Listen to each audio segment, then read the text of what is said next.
자, 우리가 요한일서를 이제 계속 살펴보고 있습니다. 지난주 우리가 생명에 대해서 이렇게 나누었는데, 말씀 안에 생명이 있다, 이렇게 표현되어 있죠. 그죠? 네.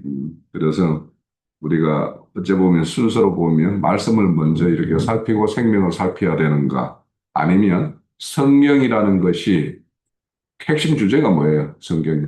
생명이잖아요. 그죠? 생명을 다스리는 거지, 뭔가 인생의 어떤 역사서가 아니기 때문에 그래서 뭐 이 순서는 상관없을 것 같고 해서 지난주에 또 어떤 사고로 영상이 이렇게 음성이 안 들어가서 또 더 이렇게 아쉬움이 있었습니다. 그래서 그 생명은 또 앞으로 나눌 어떤 기회가 있을 것 같아서 그렇게 하기로 하고 오늘은 이제 말씀에 대해서 나눌 건데 우리가 말씀하면 헬라어로 로고스 또 아니면 레마 이 두 단어를 이렇게 떠올리게 되는데 그거에 대해서도 이 로고스와 레마에 대해서 우리가 이해하고 있는 것이 기존에 그것이 맞는가 하는 것 한번 다시 정리해보고 그런 시간을 가질게요.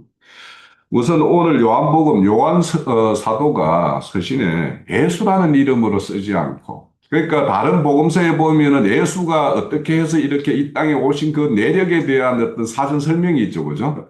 뭐 마리아가 잉태해서 뭐 이렇게 낳는 어떤 이야기, 그 아이를 이름을 예수라 하라 이렇게 되고 뭐 이렇게 그런 내력을 이렇게 설명하는데 요한복음은 그냥 여기에 예수를 말씀이다 이렇게 선언을 먼저 해요. 그죠? 그래서 왜 이렇게 말씀이라는 것으로 예수를 이렇게 표현했을까? 이런 거 생각을 한번 해본 분이 있는가 모르겠는데 제가 이거에 대해서는 제가 예전에 첫 교회에서 무슨 그때는 한사랑 트레스 디아스라고 해가지고 무슨 이렇게 3일간의 어떤 프로그램이 있어요. 거기 이제 갔을 때 제가 이제 교회 생활 한지 하지 않을 때 그 모임에서 제가 이제 한번 물었어요.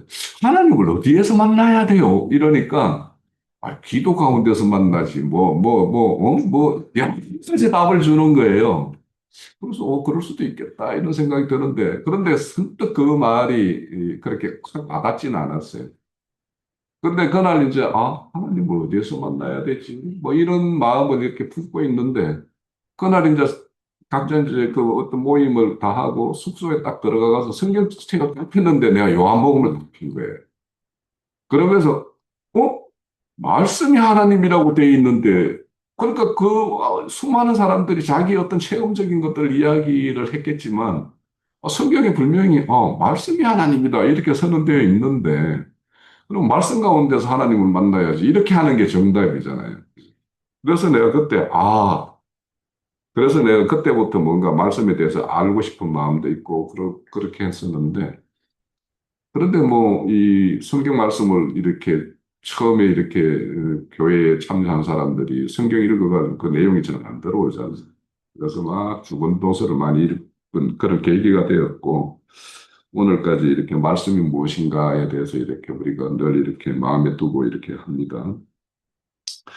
자, 그런데 왜 이렇게 말씀이라고 선을 했을까? 이런 게 없잖아요. 다른 복음서에도 없잖아요. 요한 사도만 딱 쓰고 있는 말이에요. 그러면 이 말씀이, 우리 말이라는 게 뭐예요? 사실은. 그 사람의 그 어떤 한 존재, 그 인격에, 에, 그것이 표현되고 드러나는 것이 뭐냐면, 일차적으로 가장 먼저 나오는 게 말이잖아요. 말을 통해서, 이 사람의 인격과 성품이, 이런 거구나. 우리가 짐작을 할 수가 있잖아요. 그죠? 그리고 그 사람의 어떤 진실성, 뭐 이런 것들도. 이렇게. 그래서, 사도 요한이 이 말씀이라고 한 것은 예수가 말씀이다라고 한 것은 그 당시 헬라 철학에서 이 로고스라는 것을 이렇게 뭐라고 이해했는가 하면 그, 음, 그 당시 로고스는 이 우주 만물이 질서 있게 운행되는 그 기본적인 가장 중심되는 원리를 로고스라고 이야기한 거예요. 헬라 철학에서. 그래서 그들이 그 원리를 정확하게 모르겠지만 알 수가 없잖아요. 이 우주 만물이 운행되는 모든 원리를 인간이 어떻게 딱 규정할 수 없잖아요. 그런데 뭔가 있을 것 같다라고 생각한 것이 그것을 로고스라고 이렇게 하자라고 그들이 이제 이렇게 로고스를 가지고 있었어요. 근데 요한 사도가 이들이 그렇게 알고 싶고 찾고 싶고 뭔가 야, 이걸 알면은 이 우주 만물의 운행의 원리에 대해서 알 것 같은데 라고 이렇게 사람들이 마음에 품고 있으면서 그 철학을 하는 그들이 찾는 것이 오 예수네 이렇게 이제 요한 사도는 딱 이해를 가진 거예요. 너희들이 우주가 어떻게 태어났으며 우주가 어떻게 운행되고 있으며 우주를 경영하는 그분의 목적이 뭔가 이런 것들을 너희들이 알고 싶은데 그거를 알려주기 위해서 이 땅에 오신 분이 예수다 이렇게 말을 하는 거예요. 그래서 말씀이라고 이렇게 한 거란 말이에요. 그 당시에 식자층에서 로고스를 이해해 가지고 있는 것 그거에 대해서 아 이렇게 딱 예수를 등치시켜서 너희들이 그것을 알고 싶고 그것을 찾고 싶으면 예수 앞으로 나와야 돼. 예수의 말을 들어야 돼. 예수가 그런 것들을 다 설명하고 이해하고 있어. 이렇게 이제 그래서 이제 로고스라고 한 거예요. 이제 왜 로고스라고 한 건지 알겠죠? 자, 그러면 이제 우리가 그런 로고스의 어떤 이해를 가지고 하나님은 우리 창세기에 보면은 말씀으로 다 지었죠. 있으라, 내라. 이렇게 하면서 말씀으로 했어요. 그러면은 일반 사람들의 우리가 주고받는 말과 하나님의 말씀의 어떤 그 권능과 능력은 이거 비교할 바가 아니죠. 그죠? 지금. 예. 그래서 이제, 그들이 이렇게 로고스라고 이렇게 헬라 철학인들이 찾고 있는 우주의 구조와 법칙과 이성과 신적 지혜 이런 걸 통틀어서 말하는 그 로고스 개념은 창조주가 아니면 이 물질을 내신 분이고 이 물질을 걔를 운영하시는 분이 아니면 너희들이 알 수 없는 거야. 그분이 예수야. 라고 이렇게 이제 말씀을 하고 있는 거죠.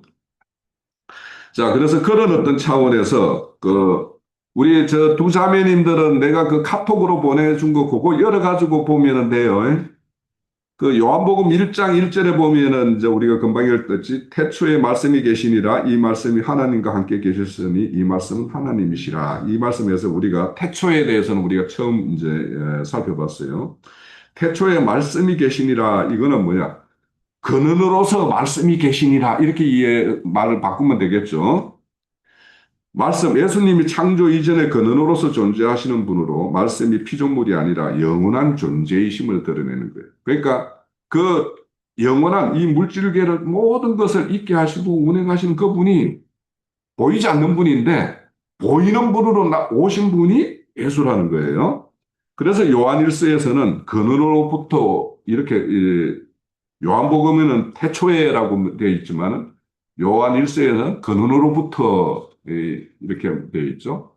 그래서 예수님이 근원으로부터 출현되어 오신 분이다 이런 거죠. 그러니까 보이지 않는 하나님이 보이는 하나님으로 오셨는데 이거를 내가 앞선 시간에서 뭐라고 설명했어요? 태양이 있는데 태양의 존재를 우리는 뭘로 인식을 해요? 그 빛이 오므로 인해 가지고 이 빛을 내는 태양이 저 이면에 뒤에 있구나라고 우리는 그렇게 이해하죠. 예수님이 이 땅에 오심으로 인해서 그분을 통해서 우리는 눈에 보이지 않는 근원적으로 계셨던 태초부터 계셨던 그분을 알아야 되는 거예요. 예. 자, 그런 걸로서 이제 태초에 말씀이 계시니라 이렇게 설명을 하고 있고 또 요한복음 1장 1절에 보면 말씀이 하나님과 함께 계셨다 이렇게 되어 있죠. 이 함께라는 이 말 때문에 하나님 따로 예수님 따로 뭔가 이렇게 한 공간에 두 인격체가 계신 거다 이렇게 이해하기가 쉽잖아요. 그죠? 그런데 이 함께라는 단어를 그러니까 참 하나님이 그 유일하신 하나님을 자신을 표현할 때 인간의 말로 이렇게 표현하기가 얼마나 어려웠을까 싶어요. 그래서 이런 것들을 그때는 근원적으로 계실 때는 시공간이라는 게 없잖아요. 그분은 시공간에 제한받는 사람이 아니잖아요. 그런데 우리는 항상 시공간에 우리는 그 가운데 있는 그런 관점에서 이 말씀을 보니까 함께 있었으니까 아버지와 그 예수는 따로 있었네. 이렇게 이제 이해하는데 그게 아니라는 걸 함께라는 동사가, 전치사가 포로스예요. 그 이 페이지를 보고 있습니다. 그 함께라는 포로스, 이 단어는 뭐냐? 뭐뭐로부터, 뭐뭇을 향하여 이런 걸로 이렇게 기록되어 있는데, 이제 우리 언어적인 감으로는 그렇게 되어 있는데, 이 말은 다른데 우리가 쓰이는 걸로 보면 연합이라는 단어와 함께 써요. 우리가 지난주에 이런 걸 썼죠. 우리가 이런 걸 살펴봤죠. 우리 처음에 예수님을 뭐예요? 그분을 믿음으로 영접을 하죠. 그죠? 영접하면 그 다음에 단계는 뭐예요? 그 믿음이 우리를 뭐냐면 하나님과 그 아들에 대해서 알고 싶은 마음을 주어요. 믿음이라는 게 우리 안에 들어오면. 그래서 믿는 다음에는 그분에 대해서 알므로 나아가고 그분을 알게 되면 그분과 연합하는 동거함으로 나가는 거예요. 그래서 여기에 함께라는 말은 그 밑에 우리 사도행전 11장 23절에 보면 사도가 어디 마을에 가가지고 그렇게 뭔가 전하다가 그들과 함께 머물러 있는 거 이거를 뭐냐면 포로스 메도라고 해요. 전치사를 그렇게 써요. 머물러 있으라 그러니 이렇게 되어 있어요. 근데 여기에 머물러 있다라는 걸 포로스 매너라는 게 이게 저게 동거함이에요. 동거함, 연합을 뜻하는 단어예요. 그러니까 이 포로스라는 말과 연합이라는 단어를 이렇게 묶어서 표현을 하는 것으로 이렇게 많이 쓰인단 말이에요. 그러니까 여기에서 함께라는 것을, 하나님과 함께 있다라는 것은 하나님과 하나의 연합된 상태. 그러니까 태양과 빛이 하나로 이렇게 동질인 것과 같이 그런 분리할 수 없는 그런 것을 이렇게 상징적으로 표현을 하고 있어요. 그래서 우리가 제가 여기에 이제 포로스에 대해서 살펴본 이유는 포로스를 함께라는 걸 그러니까 우리가 기존의 개념으로 이렇게 시공간을 제한을 받고 있는 우리 입장에서 볼 것이 아니라 이것은 연합으로 생각을 해서 그래서 하나님 말씀이신 그분이 하나님과 함께 이렇게 연합 형태로 존재하셨다라는 거예요. 그래서 이제 그렇게 함께라는 단어를 이해한다라면 그렇구나 이렇게 이해가 되죠. 그러고는 이제 1장 1절의 요한복음 최종적으로 말씀이 곧 하나님이다. 이렇게 그러니까 이 연합의 하나의 한 형태로 연합체로 이렇게 존재하셨기 때문에 요한 사도가 말씀이 곧 하나님이다. 예수님이 바로 하나님이다. 이렇게 규정을 하는 거예요. 그러니까 우리가 성경에 이렇게 말씀을 보면 근원적으로 계셨던 그 하나님을 표현하는 것과 그 근원적으로부터 이 땅에 우리에게 그 뜻을 펼치기 위해서 오신 분의 어떤 예수의 모습을 같은 동질로 봐야지. 그러니까 태양과 빛의 관계처럼 이렇게 봐야지. 태양 따로 빛 따로 이럴 수 없다라는 거예요. 그런 관점으로 이렇게 보셔야 된다. 그래서 그런 것을 이해를 가진 요한 사도는 말씀이 곧 하나님이다. 이런 걸 이렇게 선언하고 있죠. 그런데 이런 것들을 이제 우리가 흔히 쓰는 함께라는 단어 그런 걸로 이렇게 이해를 가지면 두 인격체 그래서 뭐 성부 성자 성령 해서 이제 삼위일체라고 하는 이런 교리까지 나아갈 수가 있는 거예요. 그래서 늘 이렇게 말씀을 드리는데 아버지와 아들을 인간 세계의 어떤 족보의 어떤 개념으로 이해하면 성경은 크게 오해한다.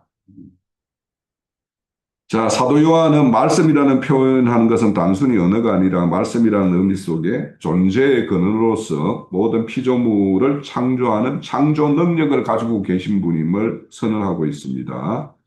말씀, 그 존재 근원으로서는 그분은 뭐냐면 이 창조에 대한 계획과 그 필요성, 모든 그런 것들에 따라서 처음에 우리 첫날에 보면 빛이 있어라 해가지고 그 명령과 선언으로서 그 목적에 부합하는 그 빛이 이렇게 생겨나고 존재케 되었죠. 이처럼 말씀은 실제를 만들어내는 힘과 능력을 가지고 있는 것입니다. 그래서 우리가 흔히 말씀, 이런 우리가 쓰는 어떤 그런 용어와 사도 요한이 이렇게 예수를 말씀이라고 한 것에 대해서는 엄청난 어떤 그런 의미의 차이가 있다는 거예요. 또 말씀은 하나님의 뜻 그 자체로서 창세기 1장에 하나님이 이르시되 그대로 되니라 이렇게 되어 있죠. 그러니까 하나님의 어떤 말씀은 그가 그 뜻을 이렇게 말씀으로 발설하는 그 순간에 그것이 그대로 실현되는 일이에요. 그러니까 말씀하신 존재로서 생김이 드러나는데 그것은 단순한 명령이 아니라 의지와 능력과 실행이 동시에 내포되어 있고 말씀으로서 하나님의 의지와 성품과 계획과 목적을 모두 드러내시는 분이다라는 거예요. 그런 차원에서 이 말씀이라는 걸 우리는 이해를 가져야 됩니다. 자, 하나님이 이르시되 그대로 되니라 하는 그 뜻을 더 명확하게 설명하는 게 이사야서 55장 11절에 보면 내 입에서 나가는 말이 이와 같이 헛되이 내게로 돌아오지 아니하고 나의 기뻐하는 뜻을 이루며 내가 보낸 일을 형통함이니라 이렇게 말씀합니다. 그래서 하나님의 말씀은 하나님의 뜻 그 자체로서 뜻을 수행하는 능동적인 존재로서 그러니까 능동적인 거는 뭐예요? 직접적으로 운행해서 일을 만들어내시는 분이죠. 목적을 반드시 이루는 어떤 실체가 됩니다. 즉 말씀은 우리가 흔히 말하면은 말을 통해서 뭔가 의사 전달이나 뭐 어떤 정보를 이렇게 전달하는 이런 수준이 아니라 목적을 수행하는 하나님의 의지의 어떤 주체이심을 드러내는 것이 이 요한 사도가 하는 말씀이다라는 거예요. 자, 그 말씀에 대해서 히브리서 기자는 어떻게 표현하고 있는가 보면 히브리서 1장 3절에 보면 이는 뭐예요? 예수님이죠. 예수님은 하나님의 영광의 강체이시오. 그 본체의 형상이시라 그의 능력의 말씀으로 만물을 붙드시며 이렇게 되어 있는데 여기서 본체의 형상이라는 것은 성경에 우리 예수님을 하나님의 형상이다 이렇게 그리스도의 형상, 뭐 하나님의 형상 이런 표현을 썼는데 형상은 그분의 성품과 인격을 드러내는 것을 이렇게 말을 형상이라고 표현을 해요. 그래서 예수님은 하나님, 근원적으로 계시는 그 하나님이 어떤 인격이고 어떤 성품을 가진 분인가를 이 땅에 오셔서 드러내신 분이라는 거죠. 그리고 말씀으로 붙드셨다라고 하는 데는 그 말씀의 능력으로 이 우주 만물을 운행하고 있다라는 거죠. 그래서 이 수많은 어떤 그런 존재물들이 뭔가 어떤 질서에 의해서 착착착착 이렇게 돌아가고 이렇게 운행되는 거 이런 걸 보면 이게 창조주가 아니면 할 수 없는 일이죠. 그죠? 그래서 말씀으로 붙들고 계시고 이렇게 존재의 유지의 능력과 말씀의 능력으로 비롯됨을 알 수 있습니다. 즉 말씀은 하나님의 성품이 드러난 살아 운행하는 근원이 되심을 말하고 있습니다. 그래서 요한이 말씀 이렇게 이야기한 거는 단순하게 우리의 어떤 입을 발설해서 내는 이런 말의 차원이 아니라는 거예요. 그래서 로고스라고 쓴 거예요. 그래서 로고스와 레마에 대해서 이제 살펴볼 건데 그래서 말씀에는 그는 하나님과 동일한 생명이 운행되어 있고 요한복음 1장 4절에 보면 그 안에 생명이 있으니 하는데 그 생명의 원천, 존재의 원천 이런 것이 그 말씀 안에 다 계셨다는 거예요. 예수 안에 계셨다는 거예요. 그 자체 그래서 예수님이 창조주 하나님 되심을 이렇게 증거하는 것이 요한 사도의 어떤 말씀으로 표현하고 있는 거예요. 그러니까 왜 이렇게 했을까라는 걸 왜 예수님을 말씀이라고 했을까라고 생각해 보면 우리가 요한 서신을 보는 것은 그 당시에 예수를 단순한 똑같은 우리와 똑같은 인간으로 이렇게 알고 있는 그런 자들에게 무엇을 이렇게 설명할 필요가 있었기 때문에 이렇게 말씀이라고 그들이 말하는 그 로고스라는 것을 병치시켜서 설명하고 있었는가 하는 것을 보면 다른 공간 복음과 어떤 시대적인 어떤 시간 차이도 있었겠지만 그런 목적에서도 이렇게 차이 있음을 볼 수가 있어요. 자, 3페이지 봅니다.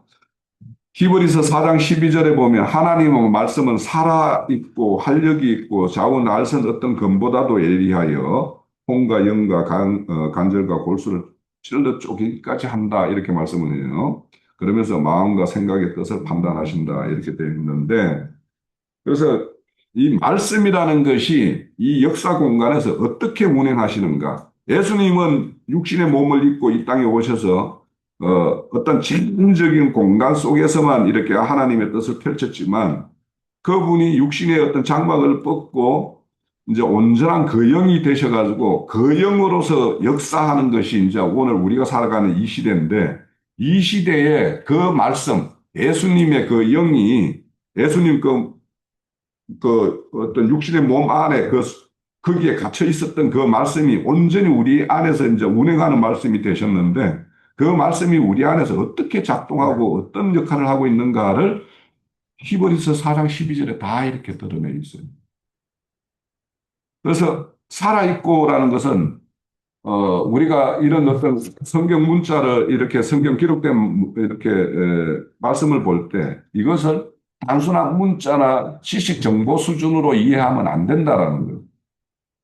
그러니까 그렇게 이해하면 그런 사람은 그렇게 믿을 것인데 우리가 정말 살아있는 말씀이라면 그 말씀이 내 인생의 간섭이 일어나야 되는 거예요. 늘 말씀 때문에 아 이거 이래야 되나 저래야 되나 이게 막 때로는 성가시기도 되고 응?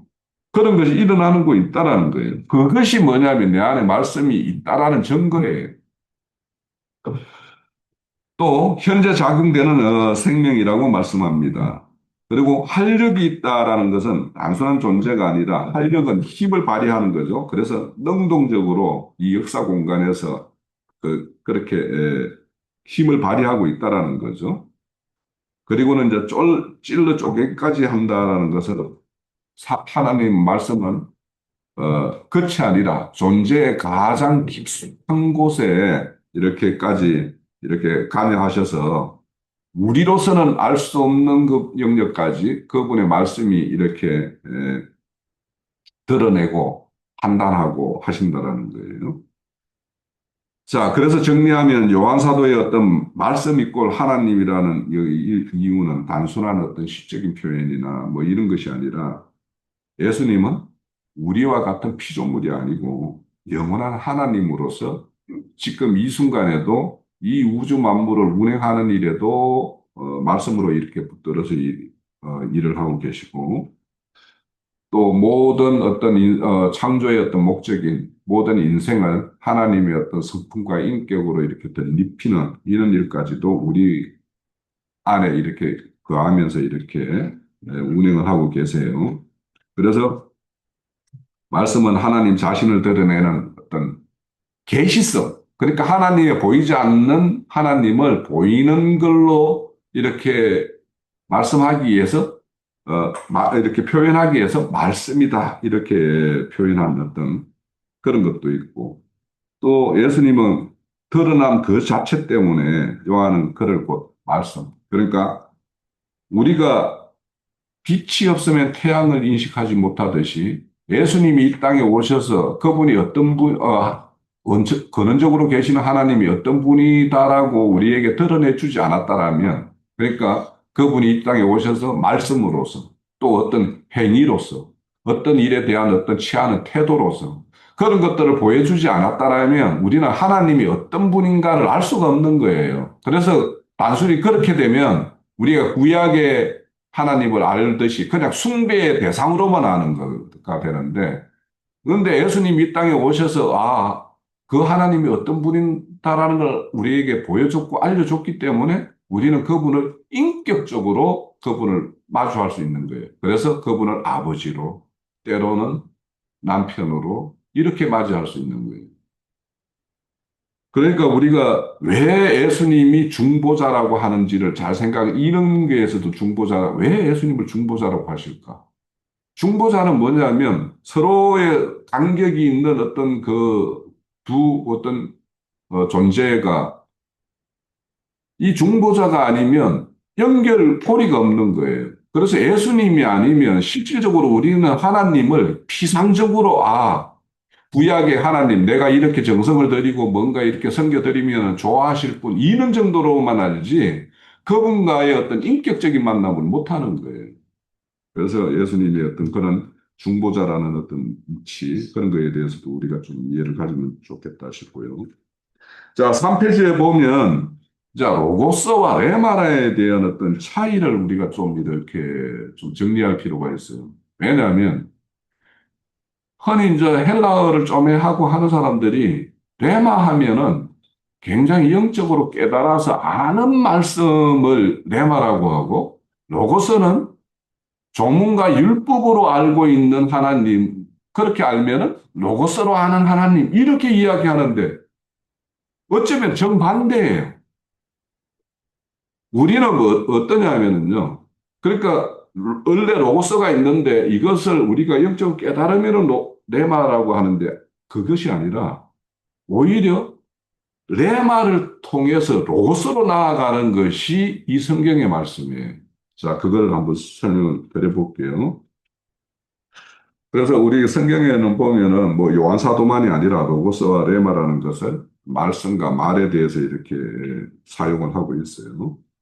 근데 이제 로고스는 앞에서 봤듯이 그 우주 질서를 이렇게 운행하는 그런 것의 어떤 기본 원리, 원칙 이런 것을 이제 헬라에서는 로고스라고 이렇게 이야기를 하고 있었는데 그래서 이 성경에서도 로고스라고 하면 근원적으로 계시는 그 하나님의 어떤 존재성의 어떤 전부를 이렇게 표현하는 그런 총체적이고 강의적인 의미로서 로고스의 어떤 걸 이해를 한다라면 레마라는 것은 특정한 상황에서 특정한 어떤 사람의 입을 통해서든지 아니면 한상을 통해서라든지 이렇게 해서 누군가의 귀에 들려준 말을 레마라고 하는 거예요. 자, 그런 것들을 이제 한번 찾아볼게요. 그 예시를 보면 요한복음 1장 1절에 보면 태초에 말씀 노고스가 계셨다라고 해요. 이건 근원적인 말씀이에요. 그리고 이제 히브리서에 보면 하나님의 말씀은 살아있고 할 때 이것도 로고스예요. 예? 근원적인 어떤 말씀에 대한 표현이에요. 요한일서 맨 마찬가지입니다. 그런데 이제 레마에 대해서 이제 그 밑에 들려보면 찾아보면 레마는 주어진 들려진 말씀과 각자에게 적용되는 말씀의 어떤 강조점을 둡니다라고 이렇게 되어 있는데 이거는 각자에게 들려주는 말이 얼마든지 다를 수가 있어요. 그 상황에 따라서 그 사람이 처한 하나님이 네가 이 상황에서는 이 말씀을 들어야 될 필요가 있어 해가지고 누구의 입을 빌려서 이제 그 말씀을 들려줄 수도 있겠죠. 자, 로마서 10장 17절에 보면 믿음은 들음에서 나며 들음은 그리스도의 말씀으로 말미암아 말씀으로 말미암아 됐다 이러는데 이게 로마서 10장 17절은요. 공동 번역이나 표준 번역에 보면 이게 우리 개혁개정이 내가 이렇게 비교해 보면 항상 보면 제일 형편없이 번역된 게 개혁개정이 아닌가 싶어요. 이 본의가. 그리스도의 말씀이 전하는 여기 보면, 혹시 공동번역이나 새번역본 있으면 한번 찾아보면, 성경에서도 찾아볼 수 있겠죠. 그 보면은, 전하는 말이 있어야 들을 수 있지 않냐, 이런 의미로서 표현을 하고 있어요, 여기에, 번역을 보면. 내가 이거를 어제, 보면서 내가 어디에 좀 적어놨는데, 그 페이퍼를 내가 버리고 온 것 같네. 그래서 전혀 달라요, 의미가. 여기에 로마서 10장 17절에 보면은 그리스도의 말씀하면은, 원천적으로 계시는 말씀인 것처럼 이렇게 번역이 되어 있는데, 그렇지 않아요. 누구가 전하는 말씀을 들음으로 말미암는다. 이렇게 표현되어 있어요. 그러니까 이 레마는 누군가의 입을 통해서 전해지는 말이라는 거예요.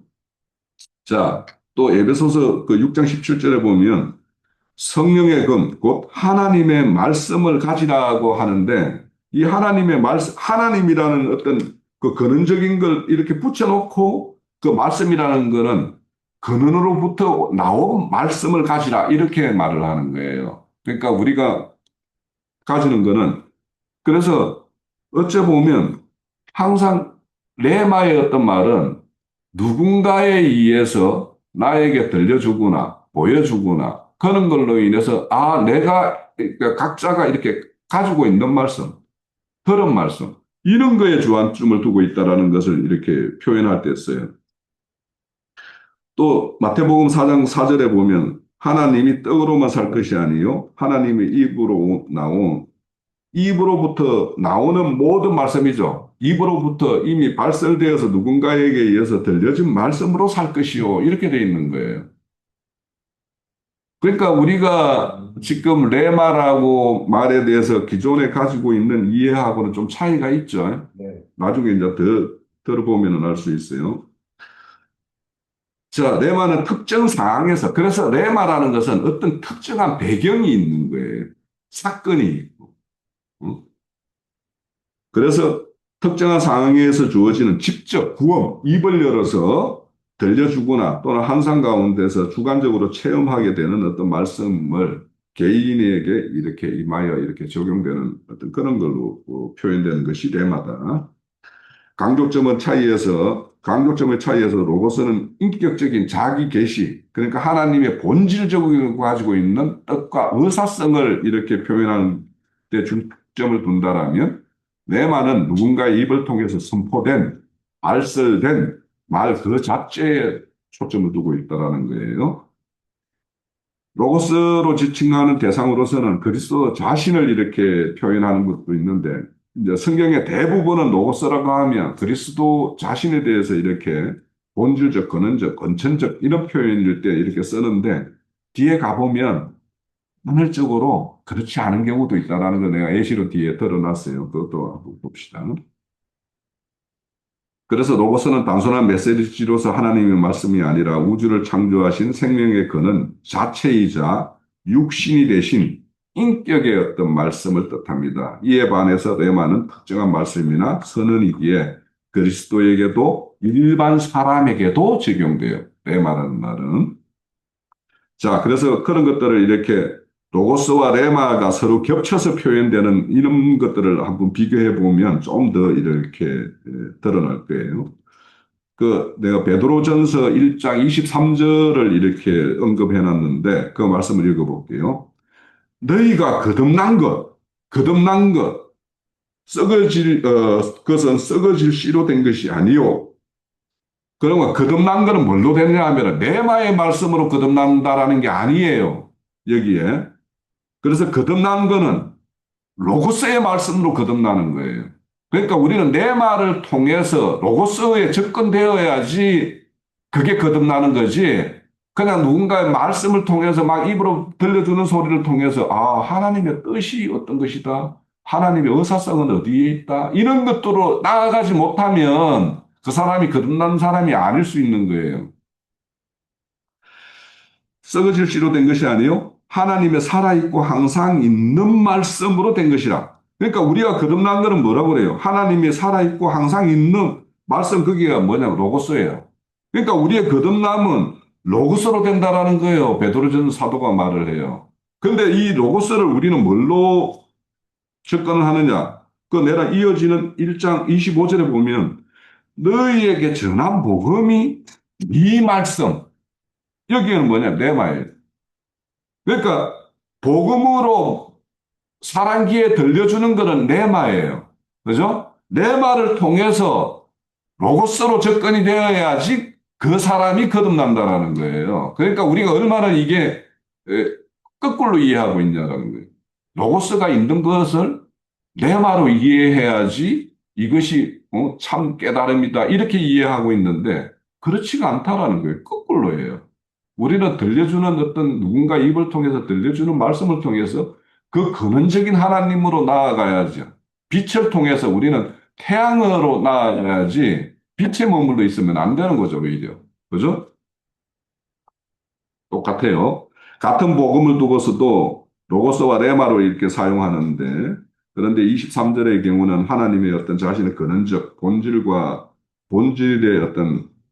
뜻의 어떤 방점을 준다라면, 25절에는 누군가 사도가 들려준 말이겠죠.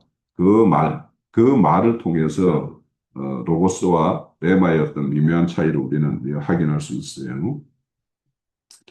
또 설교나 전파하는 복음의 말씀이 혼용되는 경우, 예로 사도행전 6장 7절에 보면 하나님의 말씀이 점점 앙성하여졌더라고 하는 것은 뭐냐? 이거는 어떻게 이해해야 되냐? 위에 그 베드로전서의 말을 이렇게 인용하면 하나님의 말씀에 의해서 거듭나는 사람들이 숫자가 이렇게 자꾸 늘어나더라. 이렇게 이해해야지 이 말씀이 왕성하다라는 것이 되는 거겠죠? 그렇게 이해할 수 있을 것 같아요.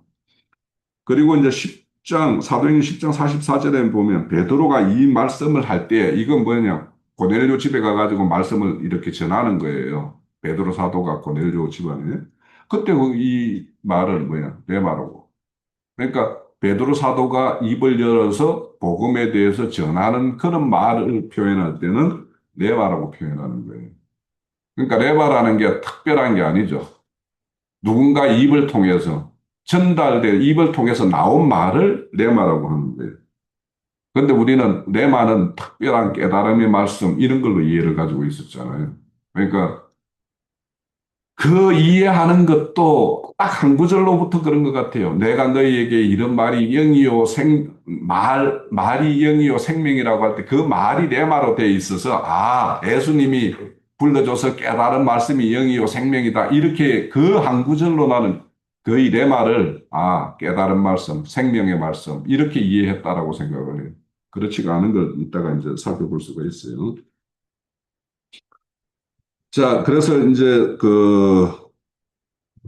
레마와 그 로고스의 어떤 말을 또 하나 이해할 수 있는 거는 히브리서 11장 3절에 보면 하나님의 말씀으로 지어진 줄 우리가 안다 할 때, 그러니까 이 우주 만물을 낼 때 그 근원적인 하나님이 내셨죠, 그죠? 그래서 그때 그 근원적인 말씀인 신분이 빛이 있으라 이렇게 발설을 했단 말이에요. 그래서 레마라고 표현을. 그런데 요한복음 1장 1절에 우리가 알다시피 태초에 말씀이 계시니라 할 때 그 어떤 존재성 그 자체를 표현할 때는 그냥 로고스라고 표현하고 있어요. 자, 5페이지로 갈게요. 자, 아까 내가 말씀의 어떤 근원적인 거를 말할 때 요한복음 6장 63절에 보면 내가 너희에게 이런 말 그것이 레마예요. 그게 영이요 생명이다. 이 말씀에 의해서 이제 레마는 특별한 말씀 뭐 이렇게 이야기를 하는 것 같아요. 그런데 요한복음 8장 31절을 보면 얼마나 로고스가 레마보다 더 원천적이고 우리가 추구해야 될 어떤 최종 목적지에 더 가까운 말씀인가 하는 것은 8장 31절에 보면 내 말에 거하면 이렇게 표현되어 있어요. 우리가 뭐와 연합되어야 되는가 하면은 레마의 말씀과 연합되어야 되는 게 아니고 오히려 로고스의 말씀과 연합되어서 함께 거하여야 되는 거예요. 이 표현들을 그대로 보면. 자, 지금까지 살펴본 걸로 보면, 같은 예수님의 말씀도 무엇에 방점을 두느냐에 따라서 레마와 로고스에 대한 그런데 우리가 반드시 알아야 될 것은 하나님의 사랑, 또 예수님이 뭔가 들려준 말은 레마든 로고스든 그것은 다 생명의 말씀이지 육의 말씀은 아닐 거 아니에요. 그죠? 네.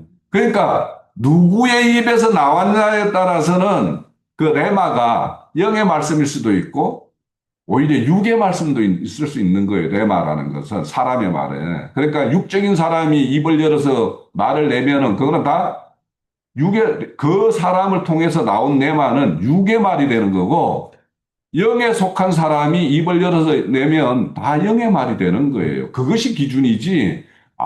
영의 말은 레마고 뭐 육의 말은 뭐 율법의 말씀으로서 전혀 그렇지 않다라는 걸 우리가 지금 확인하고 있는 거예요.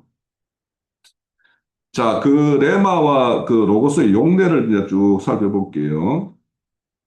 자, 그 6장, 요한복음 6장 63절의 말은 뭐 우리가 쭉 살펴봤기 때문에 그런 정도 이해를 가지면 되겠고, 그래서 예수님이 일러준 내가 너희에게 이런 말, 그거는 당연히 영의 말이죠. 예수님이 육의 말을 했을 리는 없을 거 아닙니까? 그런 차원에서 여기에서는 영이요 생명이라고 한 것이지, 내 말이기 때문에 영이요 육이다 이렇게 말하는 게 아니라 영이요 생명이다라는 뜻이 아니에요. 이제 명확하게 이해했죠? 내 말하는 뜻은. 네. 자, 이 말씀에서 예수님이 제자에게 일러주는 말은 영적이고 살려주는 어떤 생명의 말씀으로 이해하는 것은 당연한 거죠. 그죠? 그러나 내 말로 기록하는 다른 곳에서는 전혀 다른 용례가 있어요. 자, 이제 살펴봅니다. 마태복음 5장 11절. 나로 말미암아 너희를 욕하고 박해하고 거짓으로 너희를 거슬러 모든 악한 말을 할 때 너희에게 복이 있나니 할 때 이때 악한 말에 레마라는 말을 쓰고 있어요. 그죠? 그러면 레마라는 말은 영적이고 살려주는 생명의 말이다라는 것과는 전혀 다른 뜻이 되겠죠. 그죠? 네. 사도행정에 보면은 6장 11절에서 13절에 보면 사람들을 매수하여 말하되 이 사람들이 모세와 하나님을 모독하는 말에도 이게 레마예요. 왜냐하면 이 사람들이 막 입을 열어서 무슨 말을 했다라는 거죠. 그런데 이것이 모세나 율법을 막 이렇게 모독하는 말이었다라는 거예요. 그래서 레마라는 말이 그렇지 않다라는 것을 알 수가 있고 13절에도 보면은 이 거짓 증인들을 세우니 이르되 이 사람들이 그 거룩한 곳 율법을 거스르는 말 이것도 레마라고 표현하고 있어요. 그러니까 레마라는 말은 이렇게 좋은 의미로서만 쓰이는 것이 아니라 나쁜 데도 쓰일 수가 있다라는 거예요. 이제 마태복음 12장 36절에서 37절에 보면 내가 너에게 이르노니 사람이 무슨 무익한 말 이것도 레마예요. 하든지 심판날에 이에 대하여 신문을 받으리라고 하는데 그 신문의 기준이 뭔가를 잘 보면 돼요. 내 말, 네가 한 말이에요. 네 말로 어렵다함을 받고 내 말로 정죄함을 받을 것인데 이 말은 뭐냐면 37절이 핵심이에요. 어떤 말을 하든지 심판의 기준은 로고스라는 의미로 이해를 해야 된다는 거예요. 무슨 말인가 알겠어요? 내 말로 어렵다며. 그러니까 네가 어떤 말을 했는데 그 말을 판단의 기준은 뭐냐 하면 로고스라는 거예요. 예? 네 말이 옳게 했으면 너는 로고스로 통해서 어렵다함을 입을 것이고 네 말이 악한 말을 하면 너는 로고스에 의해서 정죄를 받을 것이다. 이렇게 말씀을 하고 있어요. 그러니까 로고스라는 것이 뭐야? 심판의 기준점이라는 거예요. 자, 마태복음 12장의 말씀에 따르면 심판의 기준이 되는 말씀은 로고스가 될 수 있음을 말하고 있습니다. 또한 서신서의 모든 영적으로 일러주는 말씀에도 레바라는 말은 거의 말이 등장을 안 해요. 레바라는 말이. 이런 걸 생각해 보면 레바라는 표현이 어떤 경우에 한정되어 사용하는지를 알 수 있습니다. 서신서에 등장하는 세 곳에 귀에 들려주는 어떤 말, 그 자체를 표현할 때 레마라고 표현하는데 이제 그 레마의 어떤 본질에 대해서 좀 더 이렇게 명확하게 할 수 있는 말씀이 히브리서 12장 19절에 보면 나팔 소리와 말하는 소리가 있는 곳에 이르는 것이 아니라 그 소리 듣는 자들은 더 말씀을 하지 아니하기를 구한다 이렇게 말씀해요. 그러니까 이전에 출애굽했을 때 어, 시내산에서 이렇게 모세와 그들이 어, 여호와 하나님을 만나러 이렇게 산으로 올라갈 때 그 들려오는 어떤 소리를 듣고 저 소리를 더 안 들었으면 좋겠다 하는 어떤 그때 그러니까 뭔가 귀에 들려오는 소리가 있었으니까 저 소리 안 들렸으면 좋겠다라는 구했다라는 거 아니에요. 그러니까 그래서 레마라는 것은 누군가가 들려주는 어디선가 들려오는 소리 이런 것들일 때 레마를 쓴다라는 거고 또 고린도후서 12장 4절에 그가 낙원으로 이끌려서 가서 말로 표현한 이거 바울 사도가 삼층천에 올라갔을 때라죠. 근데 거기에서 표현할 수 없는 말을 뭔가 들었다라는 거예요. 그러니까 이렇게 뭔가 귀에 들려오는 거, 뭔가 이거는 환상으로 봤을 수도 있는데 막 거기에서도 환상을 보면서 뭔가 소리가 들려왔을 수도 있죠. 그래서 뭔가 들렸다라는 거예요. 그때 레마를 쓰는 거예요. 또 로마서 10장 18절 그러나 내가 말하노니 그들이 듣지 아니하느냐 그렇지 아니하니 그 소리가 온 땅에 퍼졌고 그 말씀이 땅 끝까지 그러니까 이 말씀이 뭐예요? 누군가 입을 통해서 구전으로 전하는 말을 지금 표현하고 있죠. 그죠? 그 말이 이렇게 입에 입을 타고 이렇게 땅 끝까지 이르렀다 이렇게 말씀을 합니다. 자, 그리스도인들이 흔히 하나님을 말씀이라고 이렇게 해요. 그러니까 왜 말씀이라고 했는가는 내가 서두에 요한이 왜 예수를 말씀이라고 했는가 하는 것들을 이제 말씀을 드렸고, 그 말씀을 그 히브리어로는 다바르라는 것이 가장 대표적으로 쓰이고 있고, 그 히랍어로는 로고스라는 말이 대표예요. 그런데 우리는 이것이 로고스를 레마로 오히려 이렇게 오인하는 것이 있어요. 그래서 심지어는 교회 목사들 중에 일부는 로고스는 율법과 조문의 말씀이고 레마는 능력의 말씀이라고 이렇게까지 해요.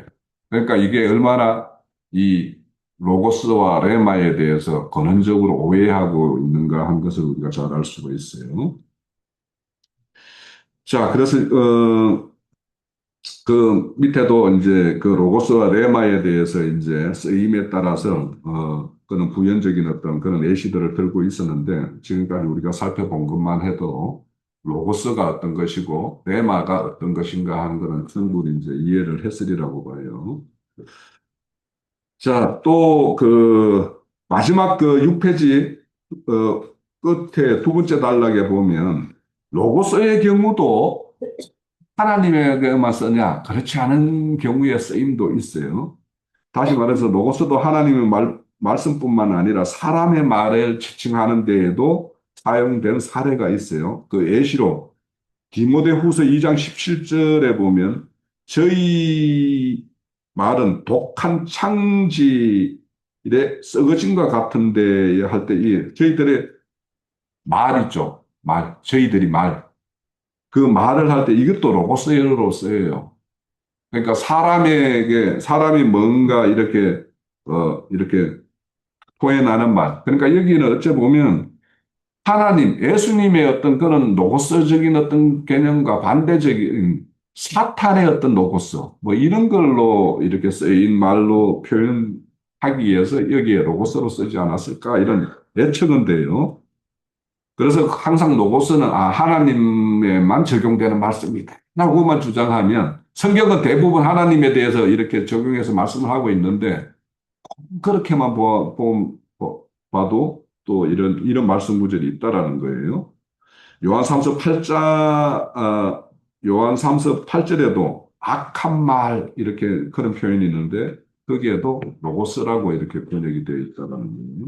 그래서 우리가 이제 정리하면 왜 예수님을 말씀이라고 했는가 하는 것에 대한 오늘 이해를 조금 가지면 좋겠고, 로고스와 레마에 대해서 우리가 그동안에 오해된 부분이 아마 있었을 거예요.